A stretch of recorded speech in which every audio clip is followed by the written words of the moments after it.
Il y a quelques semaines, j'ai fait une vidéo qui concernait la publication des œuvres, et j'aimerais aujourd'hui vous donner quelques techniques pour protéger vos textes avant de les publier, afin d'éviter les risques de plagiat.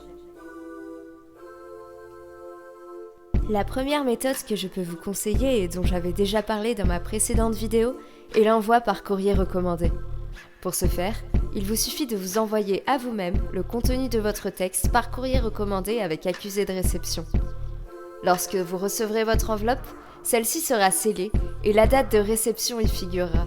Ne l'ouvrez surtout pas et placez-la dans un lieu sûr.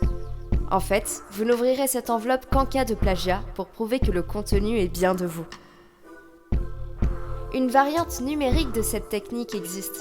Il s'agit tout simplement de faire la même chose, mais de vous envoyer un email au lieu d'un courrier recommandé. Attention, l'envoi d'un email pour protéger une œuvre est considéré comme insuffisant parce qu'il existe aujourd'hui des moyens de trafiquer les dates d'envoi. La méthode du courrier est donc à privilégier. Pour protéger vos œuvres, vous pouvez aussi passer par le biais de sites de publication. Voici certains sites qui proposent la protection des textes.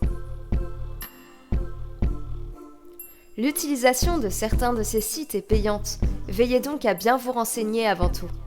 Je peux également vous conseiller le service Cléo qui permet de protéger vos œuvres à l'aide d'une empreinte numérique qui pourra automatiquement dater votre œuvre sur votre ordinateur.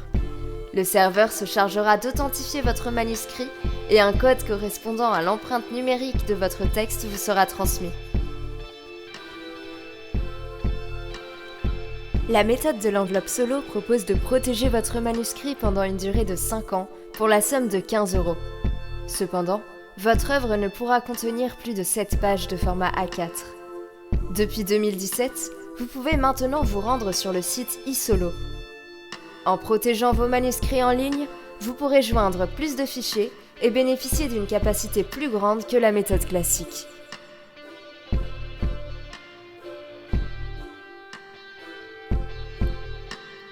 Le dépôt par l'intermédiaire d'une société d'auteurs reste la méthode la plus concrète. Il vous suffira de devenir membre d'une société d'auteurs afin de régulièrement protéger vos œuvres. Aujourd'hui, à l'ère du numérique, certaines sociétés vous proposeront pour un premier dépôt de fournir la version imprimée d'une œuvre. Puis par la suite, dans la majorité des cas, vous pourrez glisser vos fichiers numériques dans votre espace membre sur le site internet de la société. Je peux par exemple citer la SACEM pour les auteurs-compositeurs, la Société des gens de lettres ou encore la Société des auteurs-compositeurs dramatiques. En fait, il existe de nombreuses sociétés selon la nature de vos œuvres.